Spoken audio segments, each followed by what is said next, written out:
Welcome to another episode of the Political Pulse. I am Joel Wilson, the Digital Guru, here in the Digital Guru studios, and it's an honor to have Reddy in studio today. I've been trying to get you for about a month and a half now. Really? As soon as the day that you said, actually the day I found out that you were going to run, which was before there was rumors out there, so I'd like to have him in studio. And I'm now finally get you in here. Reddy, how are you doing today? I'm great. Happy to be here. Is it one of those days where you got to do all the media? I know you were at Autry's place earlier. Do you get fed up with it sometimes, or is it like, this is exciting, this is energy that I have? I love it. I think this is what we need to be doing. As you know, I don't accept or seek endorsements. I really believe that this is between me and the people. I think endorsements get in the way of self-governance. Self-governance says you make your case to the people, and you don't have one elected official tell you how to vote for another elected official. Because people always ask me that. Scott Bessent, the president's Treasury Secretary, and I are the only two in the state who are seven-figure donors to President Trump. So people said, well, should you go ask the president for? I said, I don't seek anyone's endorsement. And I'm Ron DeSantis and Casey DeSantis are very close personal friends of ours. I actually work with Casey DeSantis' foundation, Hope Florida. And Governor called me after we announced, and I said, Governor, we don't do anything. We don't seek any endorsements. I don't want anyone saying anything. The people need to understand the differences in this race. Well, for my listeners, and I have a lot of listeners who are conservative voters, give them a quick background of who you are and why you're doing this. Yeah. So to understand this, we first have to understand that this is not a six-person race. There's only two lanes in this race. Mm-hmm. One lane is what I call, sounds like a toxic chemical. It's called a PRC. Okay. The political ruling class. and you got the political ruling class in one lane with 53 plus years in office. And what have they done? We have the highest income tax of any red state. Yes, we do. We have property taxes that are a life sentence. You can pay off your car, you can pay off your house, you can't pay off your property tax.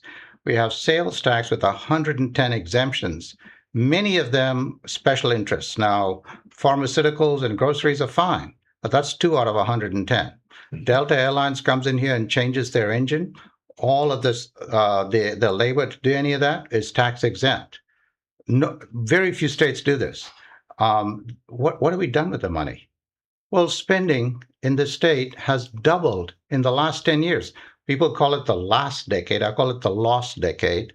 And okay, you say, this is okay. I like government. I like to give them the money. I don't want to, I like them to have the money, but, I'm sure they did something good with it. Well, let's take the major metrics. Education, 42 out of 50. It's a disgrace to our children. I mean, generations of children are being destroyed.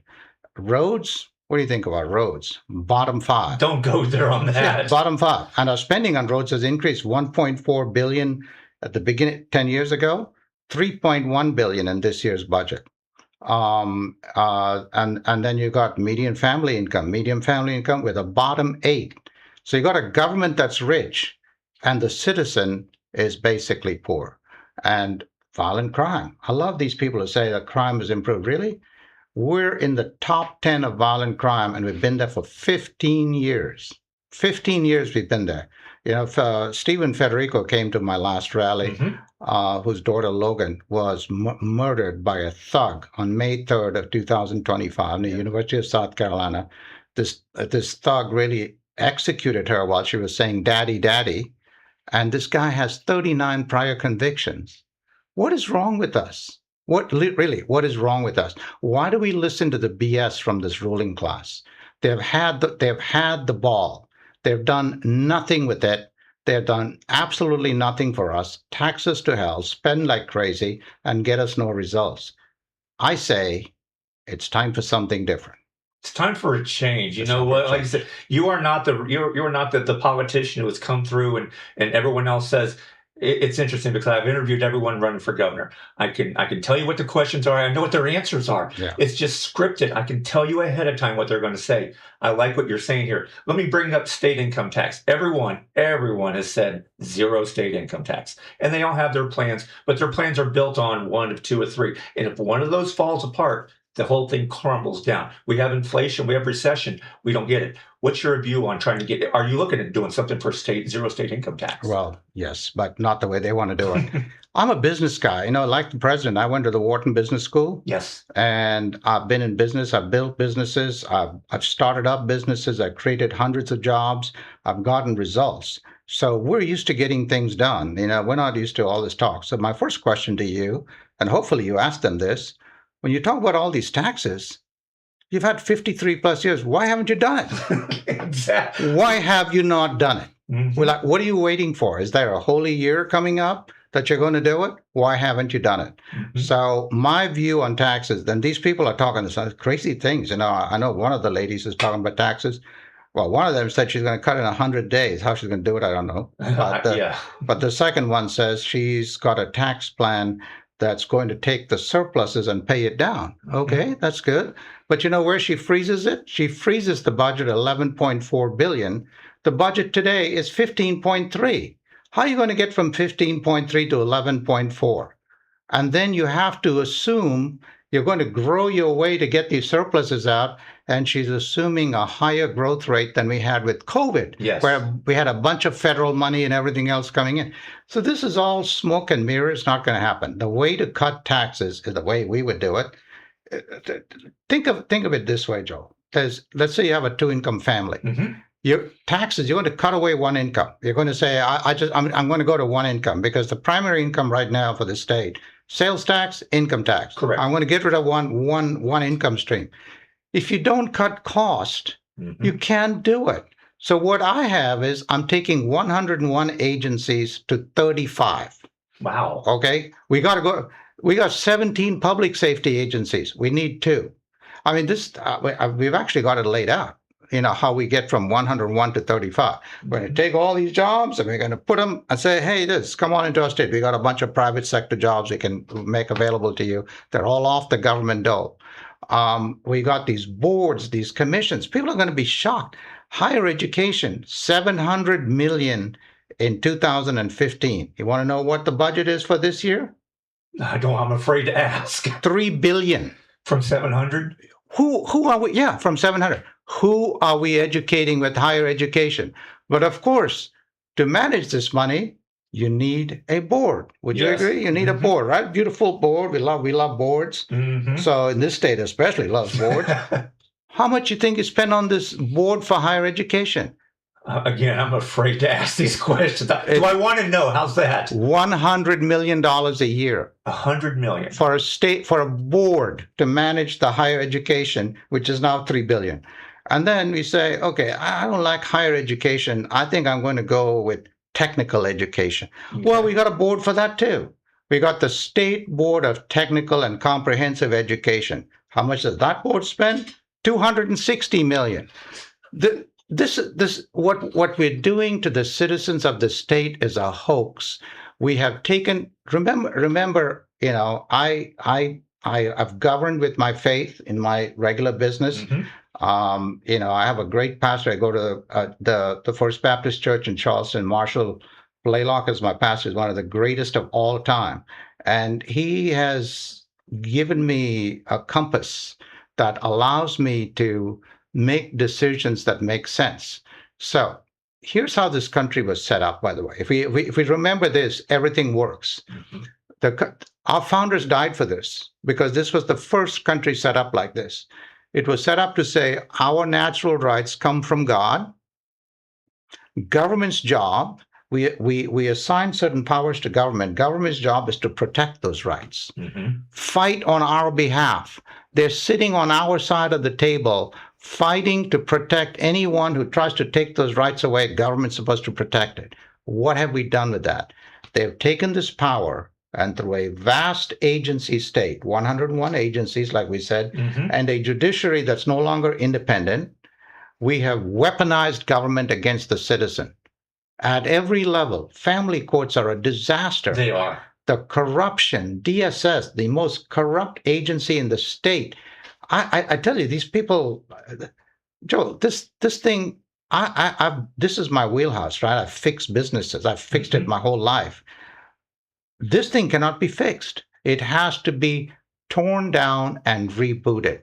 There is no fixing. Every time I'm sure there's politicians on this show, well, I'm going to freeze this and I'm going to cut that by 3%. It's not going to work. This has to be torn down and rebooted. This entire fourth branch of government was never sanctioned in the Constitution. It was started in the Wilson years, Woodrow Wilson, and it's grown into a monster now. And this monster is basically terrorizing the citizens of the state. We have gone from, they always say, if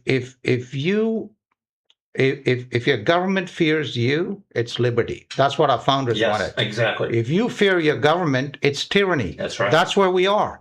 People, maybe not you, maybe not me. We are the elites, if you will. We're privileged enough by God's grace to be there. But I talk to so many people around the state. I don't do these elite events. I don't go to some GOP meeting in some county. I just go and talk to regular people. And these people, they are being terrorized by this government. Whether it's the courts, whether it's these agencies, we're either going to fix it or we're going to kick this problem to the next generation. We're going to keep listening to the BS that this political ruling class feeds us. Every time they come in here and they feed you some BS, they don't get anything done, and then they feed you more BS. When are we going to stop doing this? Look at you guys in Horry County. You got a guy, Luke Rankin. He's an ex-Democrat who is a very bad guy. Y'all need to get him out of office. Oh, yes. But instead of getting him out of office, you're giving him tremendous power. As the head of the Judiciary Committee, he has all-encompassing power. So we passed a judicial reform bill, as Doge SC, by the way. 85 members of the House supported it, all Republicans. 27 out of 32 or 33 senators supported. Luke Rankin is holding it up because he is on this committee that picks the judges, and they practice in front of the judges they pick. And he doesn't want to give up that thing. One guy is holding it up. That's the founder's definition of tyranny. And if we don't realize this, Joel, if people don't just rise up and say stop, and how do you rise up and say stop? You have to rise up and say stop by taking 5 people, 10 people to these primaries. 400,000 people vote in a non-presidential primary out of 5.5 million people. Yep. The elites know it. The donor class knows it. They have it rigged. So your listeners need to wake up. They need to grab everyone they can grab and go to the polls and say, we're going to take the state back. And we're not going to listen to this political ruling class anymore. Over and out. We're done. Amen. Wow. I mean, you are fired up. You're passionate about this. I love that. I know that what my listeners do know is that A, you're not going to take any money. B, you're not going to go to these debates where you have to pay this and be a part of this because you're not part of that mainstream. They also know that Doge SC is right back. It seems like your name is synonymous with that. It is, yeah. But going across, and you've been going back and forth across the state and listening to people, what's some of the biggest things that they're saying this needs to be fixed in South Carolina? Yeah. So I think, let's go back to this thing you just started out with, though. Yes, this is unprecedented in South Carolina. I don't take money from anyone. Right. No money. By the way, I'm going to give your listeners another statistic. South Carolina is 40 out of 50 in donor transparency, which means that essentially when these PACs donate large amounts of money to candidates, and under South Carolina law, which, by the way, can be fixed by this legislature, they don't want to fix it, they are not required to disclose source donation to the PAC. So you can go into the AI and do whatever you want. You will never find who the source donors to the PAC are. Wow. So this is all dark money. So I say, I usually don't say this in public, but in college, I used to do some of these blind dates. And this is like a blind date. You go vote for one of these political ruling class, and you have no idea who bought and paid for them. So the next time you have these candidates, you say, hey, why don't you not accept money unless whoever gives it to you is prepared to be transparent? Mm-hmm. So I know when I vote for you, I know who has paid you off. They won't do it. They can't do it. And it's a disease. That's why we're 40 out of 50. On my consultants, they say, you can take money from the regular people, maybe not pass it. No, I don't want it. I don't want it. This is so corrupted that I will be corrupted by this if I took anything at all. So yes, I absolutely do not take money. What I hear from people, going back to the original question, what I hear from people when I get around the state, they want their state back. Mm-hmm. They are saying, some of them say, wait a second, we thought we're living in a red state, Mm-hmm. but it's like living in a blue state. We're a red state governed like a blue state. And if we don't watch out, we're going to become a blue state. Mm-hmm. I think the biggest thing people are saying is, I struggle to put food on the table. I struggle with money. My money is going to this government who's spending it recklessly. And look at what I'm getting for it. Nothing. So why don't we give this money back to the people? So I'm going to give you one litmus test for us. Money and power has transferred from the citizen to the government. It has happened slowly. It didn't happen overnight. It's happened slowly, but drip, drip, drip. One rule at a time, one law at a time, one tax at a time, one exemption at a time, one special interest exemption. Slowly, money and power has transferred from the citizen to the government. Everything we do, everything I will ever do, if I was honored enough to be a governor, I'm going to say, does this transfer money back to the citizen? Yes or no? No. Does this transfer power back to the citizen? Yes or no? No. Well, it's dead. I like that. Dead on arrival. Now, obviously, we talked about that you're not doing any of the debates. Do you think that's going to hurt you in the long run? No, I'm going to do it. I'm going to do it. I'll tell you why I'm going to do it. They said to debate, I had to accept donations. Yes. To $125,000. Yeah. I said, I won't do it. I will not do it. I will not bow to the ruling class and do this pay to play. So they changed the rule. They changed the rule 3 days before the first debate. And I couldn't go to the first debate because my daughter was leaving on a 2-week trip. God, family, everything else. My daughter gets priority over everything else. I like that. So she was leaving. She was leaving on a trip. I said, I can't do the first debate. They have now removed that rule. They've removed that requirement. So guess what? I will be in Charleston on the stage on the 21st. That's going to be something to see. It should be fun. I will. You know what? I'll pay to. I will pay to see that one. I will. Yeah. I will pay to see that one there. As we wrap this up. Tell me when June 9th comes around and they go into the voter booth to vote, why are they going to hit Ram Reddy instead of the other candidates? And this is this is a binary choice. I simply tell people there's two choices. There's the political ruling class who have been in charge. If you like what you have, if you're happy with what you have, I'm not your guy. You have to now do some work and pick between the 4 or 5, however many are there. I'm not your guy. If you say, you know what, I am fed up, I am tired of the corruption, the money, well, I am something different. You want something different? There's only one guy in my lane. You want more of the same? There's 5 people you can choose from. I don't have a preference. You can pick any one of those 5. So, that's the choice. It's as simple. There's 2 lanes in this race. I think voters need to say, which lane do I want to pick from? How can people find you? So it's readyforgovernor.com. It's a great site, by the way. You can go in there and it has like a chat GPT function on it. Mm-hmm. But there's two things I want to say before you wrap up. Yes. There's 4 principles on that site in the about thing. Right. I will not waver from those principles. No one will change that. And there's 8 deliverables. Unlike the ruling class, I'll say there's 8 things I'm going to get done. If I don't get those 8 things done in 4 years, I will not run again. You're going to get those: return money to the citizens, restore justice independence, Yeah. reclaim executive independence, Top 20 K-12 nationally in 4 years. That's going to be tough. No, we'll get it done. We'll get it done. Top 20 in roads and national. I tell you what, people drive around. You've driven around these. These roads are. I ran a construction company in 50 states. I know what it is to fix this thing. This is a disaster. We don't have time to talk about it. It was a total disaster. It is. Fix the justice system. You know what? Are you for changing how we choose our justices here in South Carolina? I'm the one who Doja sees the judicial reform bill. That's right. We are the guys. I'm going to tell you one other thing that people should know. We're the top 25 for crimes against children and in the nation. And I have a proposal in my proposal that says first degree crimes against minors. Right now it's 25 years. No one does 25 years. They're out in 2 years and they do it again. These thugs cannot be cured. So there's only one cure, which I was going to do as Doja, but I will do as a governor. Physical castration is a mandatory condition of parole. So you do your full, I'm a nice guy. So I'm going to give you a choice that you didn't give these children.